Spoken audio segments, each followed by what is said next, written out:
Gatsby and Nick, Thelma and Louise, Sam and Frodo, Shrek and Donkey. What do they have in common? Friendships. They're all friends. Harry Potter and Hermione, Harry Potter and Ron, Ron and Harry Potter. Friendships dominate our culture because friendships really beat at the heart of our lives. Friendship can bloom between two individuals, or they can grow in a community like this. I want to explore friendship today, in part because some of you have found friendship here at the Ethical Humanist Society, and I want to explore what that means in this context, and how I, as an ethical culture leader, can help nurture and support friendships that grow here. Voluntary associations like ourselves need friendships to flourish, but friendship obviously is not enough. What's also needed is a reason to be. We need a mission. We need both a mission and friendships that build community. Now, in the literature of congregational development, it's often said that people come to places like this for the mission, but they stay for the community. And I think that's very true. They come for the mission, but they stay for the community. And if that's true, then people who join here and come to 1906 Rittenhouse Square want to contribute to our mission of inspiring people to believe that, quote, the supreme aim of human life is working to create a more humane society. We say that every Sunday. You also probably embrace the commitment to the worth and dignity of every individual and to treating that person so as to bring out the best in her or him. But many of you stay here because you have felt that we have been able to nurture a community that is nurturing, friendly, welcoming. I will be the first to admit that we don't always live up to our mission as well as we'd like to be, and also we are not always as welcoming as we'd like to be. That's because we are human. We are an inspiring, exciting, frustrating mix of incredible potential and human frailties. But unlike the rest of society, we here at the Ethical Society ask us to bring our ethical best out in order to honor a worthy mission and create a caring community. And this requires faith, it requires courage, it requires hard work. Faith in ourselves, courage in our hearts, and hard work amongst us. It's easier to do that when you are inspired, which is one of the things we try to do here, and it's easier when you have friendships to support you in that work. So as we formally welcome new members into the society today, I want to say that when I spoke to you, I hope I did practice truth in advertising to try to explain that the main requirement to being a member here is that you know what we are about. That you know what we can offer and what we cannot. We don't have a lot of swag and services that we offer. We offer more so opportunities and the challenge to live closer to your ethical ideals. And a community that supports you with those opportunities and that challenge.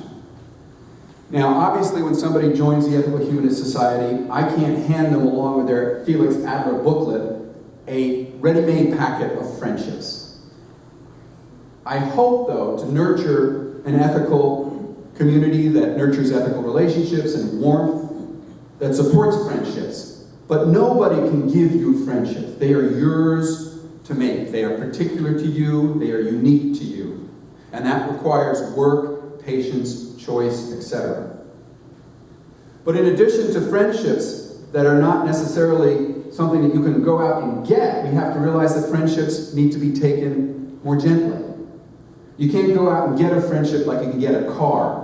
Or if you try to do that, it quite often backfires because it looks like you're simply using other people for your own needs. There is a necessity for a humble and a respectful openness and appreciation of others that has to come first. And that's not always easy when we are busy, frustrated, or needy. So I hope, in a way, we treat friendships, I don't use this word often, and I mean it in a very humanistic, non-theological way, we treat friendships as sacred. I read an essay on Emerson in preparing this talk on friendship, and I'm going to use it a lot today, and he puts it this way. Friendship demands a religious treatment. We talk of choosing friends, but friends are self-elected. reverence is a great part of it. Treat your friend as a spectacle. I like that. Emerson noted that, quote, my friends come to me unsought. They come to me unsought. Many philosophers and self-help gurus will try to convince you otherwise, but there really isn't a science to friendship because it's so unique. It's about unique people. Ancient philosophers try to explain friendships like they try to explain abstract concepts like justice and goodness by looking at the essential qualities that define friendship in some universal way. The Greek Aristotle, the Roman Cicero both did this, and in so they actually brought up the concept of an Enlightenment version of what friendship means.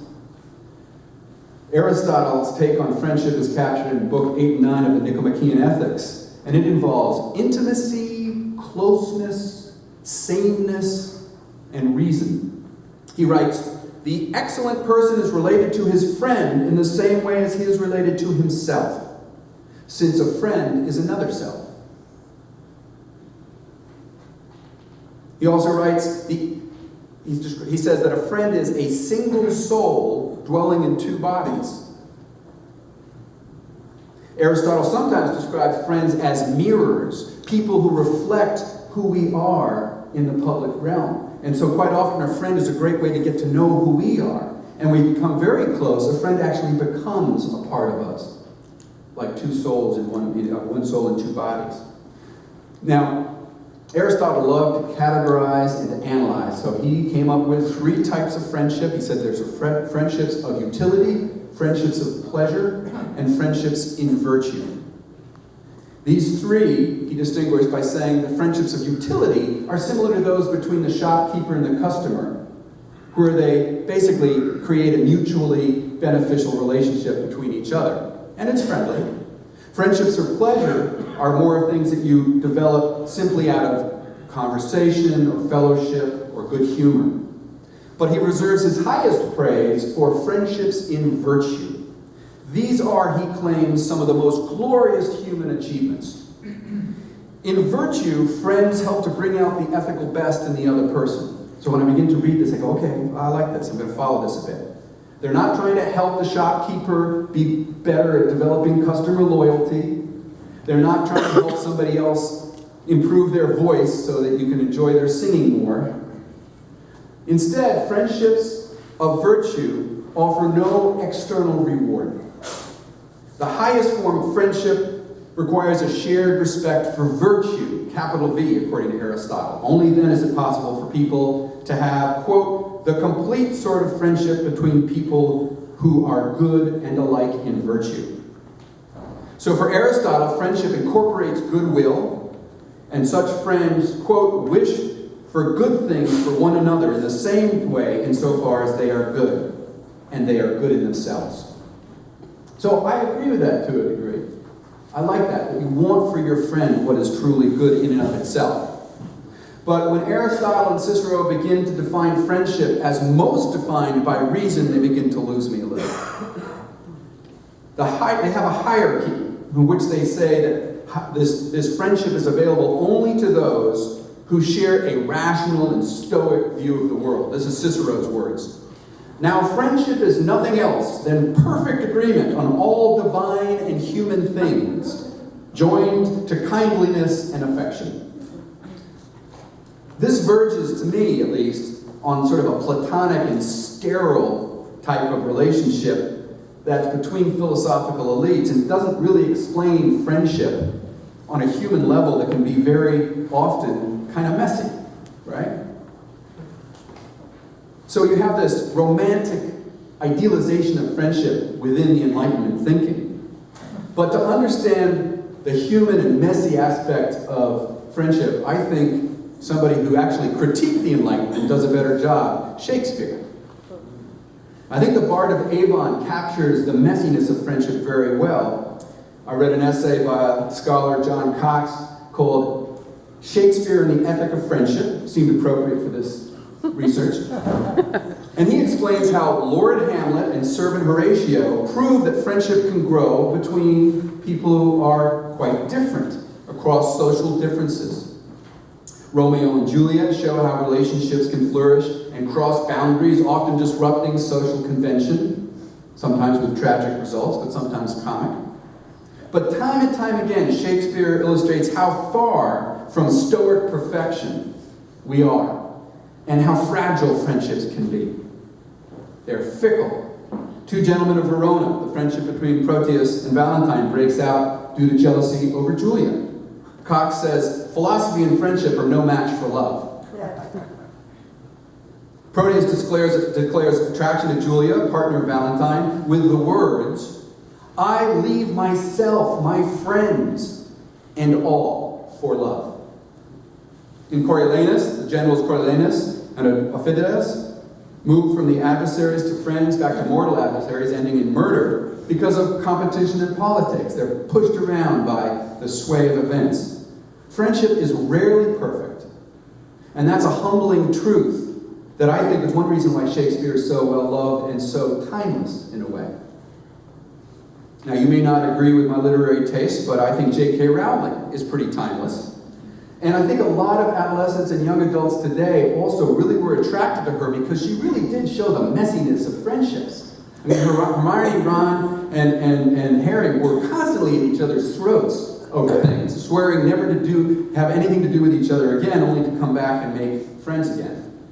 They had that fickle nature that you see of kids on the playground, 4 or 5-year-olds who make the bestest friend for life in 30 seconds, and then the next 30 seconds they hate each other. And that's really a part of the characteristics. I don't think we always lose that. We'd like to think we do.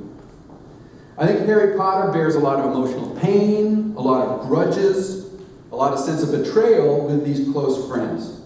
And at times, they're driven apart.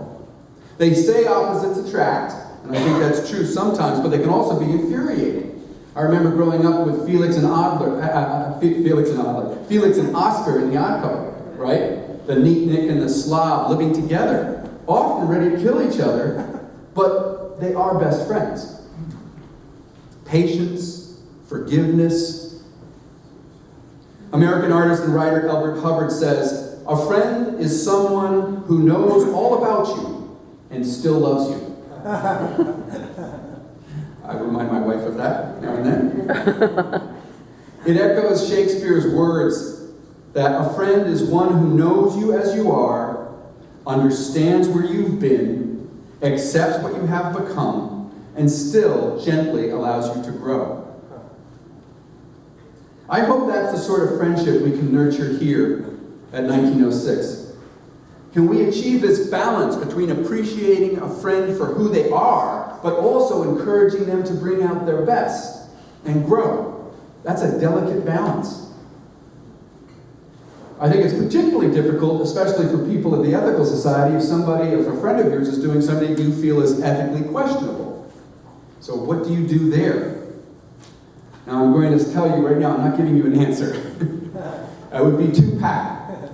How do you balance loyalty and ethics? Well, to start off, I don't think necessarily that we're any better at it than anybody else. People say, oh, you're a member of the Ethical Society, what are you guys, more ethical than us? And I say no. Ethics is not held by anybody in monopoly. Everybody has feet of clay. But we try to look at these issues. And we try to come up with a compromise that is livable, that is true to our ethics, and also true to our friendships. I make compromises with my values. Shocking revelation. And I'm not proud of them. But it reminds me that being human is complex. Overly strident and simplistic rules about ethics, I think, are not always the best tools to shape an ethical life, and I certainly don't think they're always the best foundation to build a friendship. They're part of the mix, but they aren't the only thing. I remember talking to my children about the Harry Potter series, about something that as a teacher of 25 years I really had a problem with. Throughout the books, the three friends, Hermione, Ron, and Harry, help each other on homework all the time. Hermione is this book smart of the three, and she sometimes writes their essays. And I say, that's cheating. And my kids say to me, but Dad, isn't that what friends do? Help each other out when they're in a bind?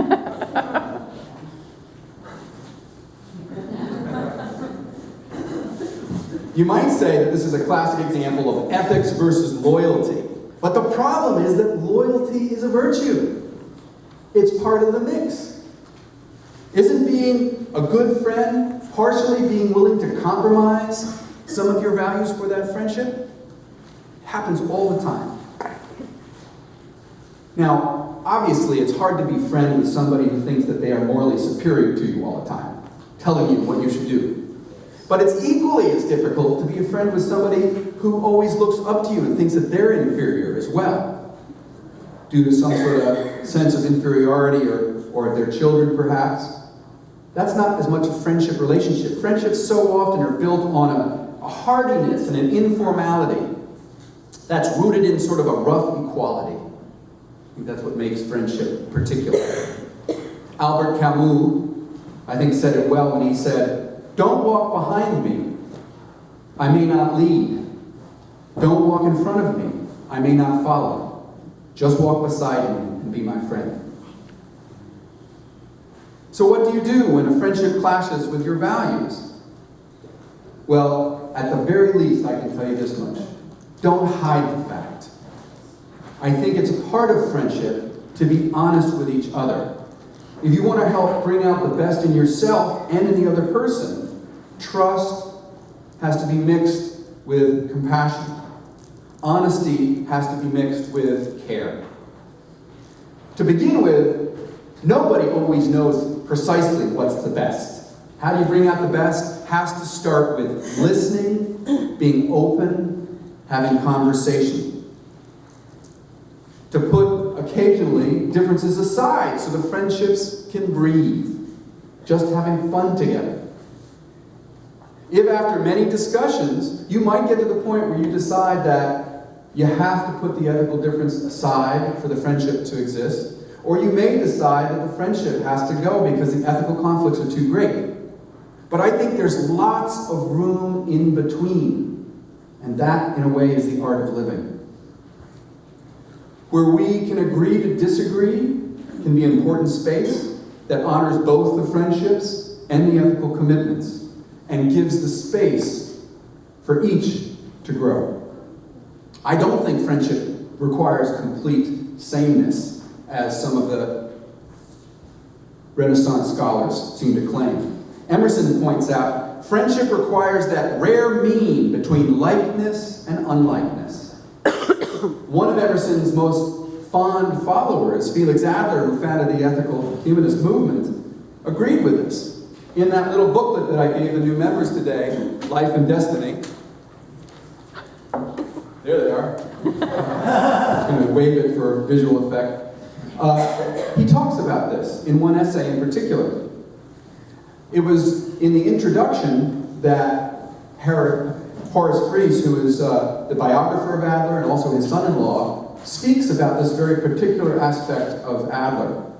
He says, in Adler's view, each person lives in the other, not only through likeness, but also through difference. Love extends to the unique, induplicable variation each essential self represents in the divine communion of all. In many ways, the best kind of friendship, I think, is one that allows us to connect in our similarities, but also to be stimulated by our differences. That's why I think it's important not to hide them. In nurturing a caring community here, I want to maintain this balance. We're united in commitment to many of the ethical values we share, but we'll grow into the healthy community that we really want to be if we appreciate our differences. Walter Lippmann put it this way, where all people think alike, no one thinks very much. Now, often it does take a lot of hard work to work through those differences, enough to transform them from potential friction into strength. And I believe that we are up to the task here at the Ethical Humanist Society. I hope that many of you will join me in a workshop this fall that I'm planning with Diana Waters about how we can flourish and make the increasingly diverse community both more reflective of our neighborhood and our city. It's not a science, but sometimes we do need guidance and support and opportunity to build open and respectful differences with people who are different than us. And this strengthens us as individuals and as a community.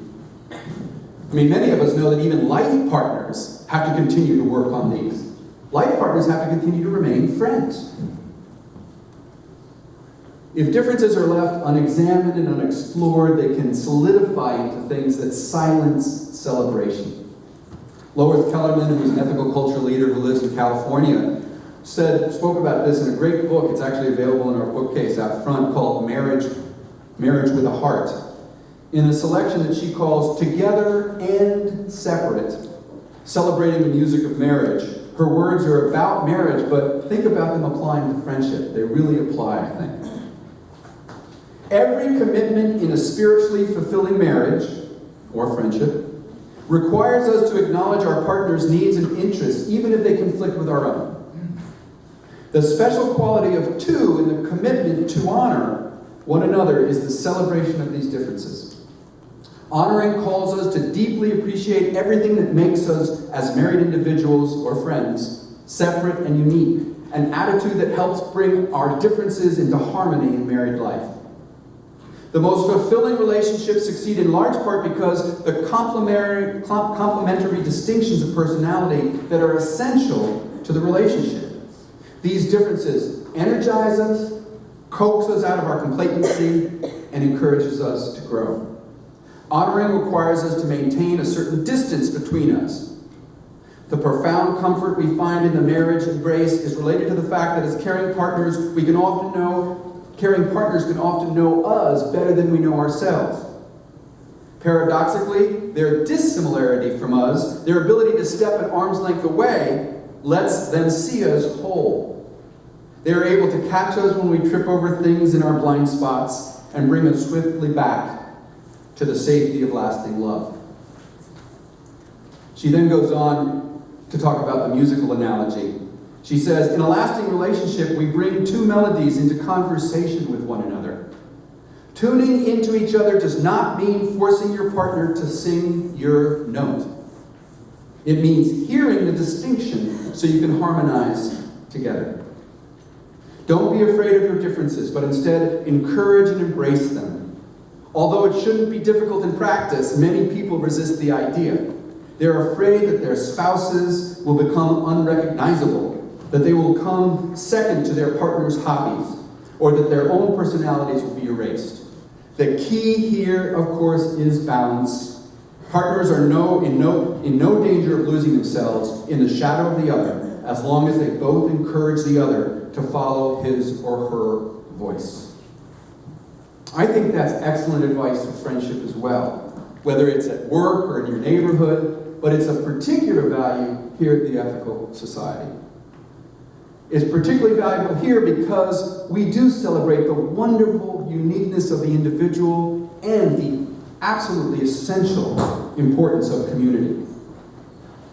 As friendships that you grow here, I hope that there are ones that encourage you to be who you are, while at the same time offering you the opportunity to bring out your best and to grow.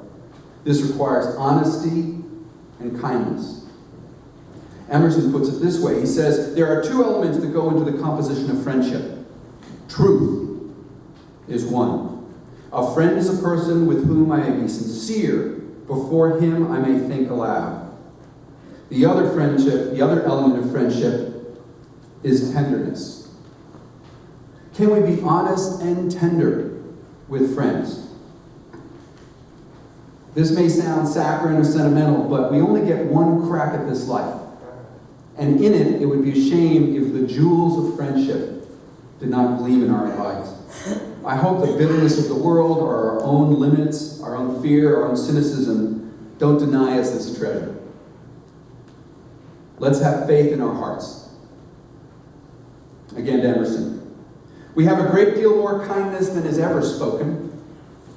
In spite of all the selfishness that chills like east winds the world, the whole human family is bathed in the element of love like a fine ether. How many persons we meet in houses whom we scarcely speak to, whom yet we honor, and who honor us. How many we see in the street or sit with in church, whom, though silently, we warmly rejoice to be with. Read the language of these wandering eye-beams. The heart knoweth. That's such a great line. read the language of these wandering I-beams. It inspires me to take a slight risk. I would like each of you, here now, I invite you don't have to do this, we're all individuals, but I invite you, just for one moment, to stand and look around the room. Just stand for a moment if you would like. You don't have to, it's an invitation, but I'd like you to do this. I invite you, however you interpret the words, read the language of these wandering I-beams. I invite you to make eye contact with those around you just for a second, acknowledge them one by one, smile or nod if you wish, feel silly or not, or embarrassed. Notice their similarity or difference from you as they strike you, but recognize them as unique individuals of inherent worth. Just take a moment in silence.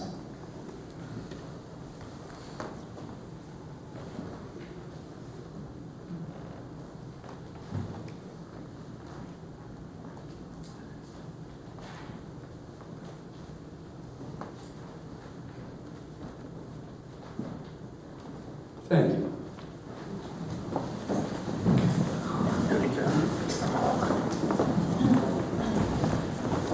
Human beings are pretty intense creatures, aren't we? How many people felt your emotional meter go way higher than it has been listening to me drone on, right? Yeah. And I think we underappreciate ourselves. We don't always take the time to talk. I know I don't. I get pulled into my idea world too much. So I appreciate you indulging me in that exercise, and I hope that it helps, as you work with our mission here, that it helps you always to remember to build the sorts of relationships that honor you and the other individual. I hope it reminds you to take time to talk. So I'm going to finish this talk with a poem from Robert Frost called A Time to Talk. It's very short. When a friend calls to me from the road and slows his horse to a meaning walk, I don't stand still and look around on all the hills I haven't hoed and shout from where I am, "What is it?" No, not as there is a time to talk. I thrust my hoe in the mellow ground, blade end up 5 feet tall, and plod. I go up to the stone wall for a friendly visit. Thank you very much.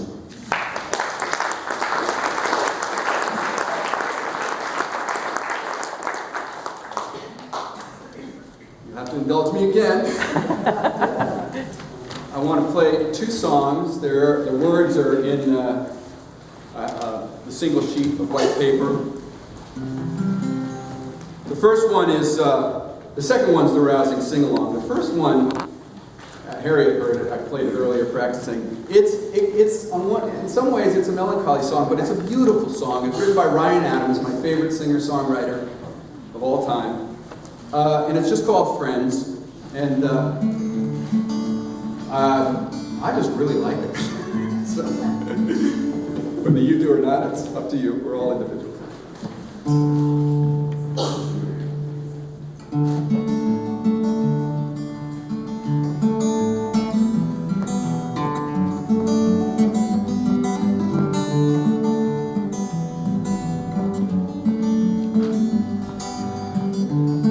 As pretty as a song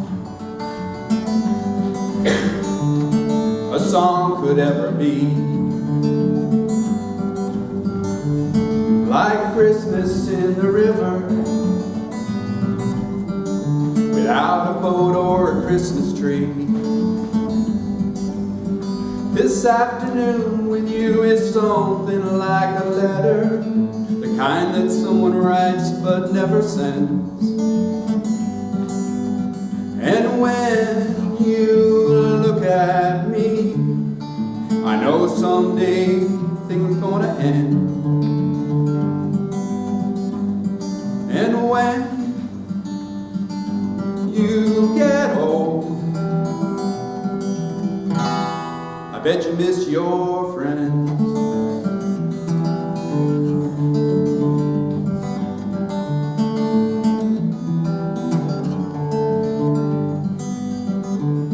As angry as a breeze,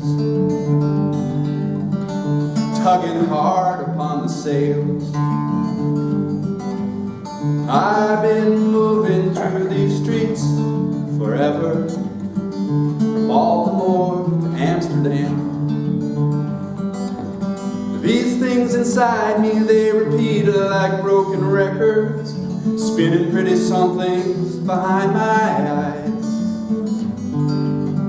And when I look at you, I paint your picture perfectly in my mind. And when I get old, I'm gonna miss you all the time.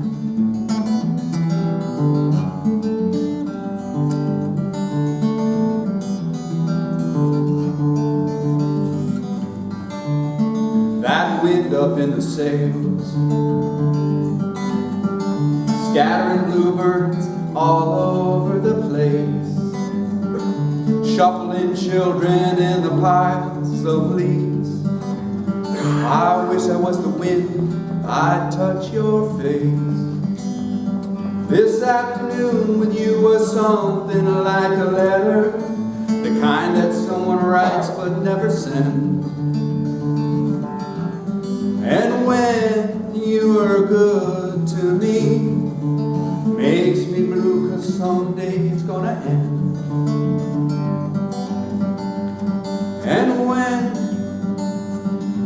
we pass on,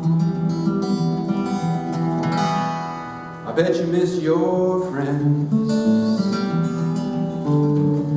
I bet you miss your friends. I bet you miss your friends.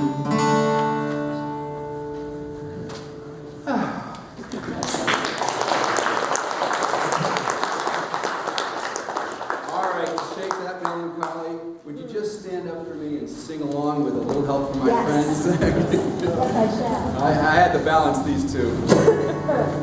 What would you do if I sang out of tune? Would you stand up and walk out on me? Lend me your ears and I'll sing you a song, and I'll try not to sing out of key. Oh, I get by with a little help from my friends. Ooh, I get high with a little help from my friends. I'm gonna try with a little help from my friends. What do I do when my love is away? Are you worried to be alone? How do I feel by the end of the day? Are you sad because you're on your own? Oh, I get by with a little help from my friends. Oh, I get high with a little help from my friends.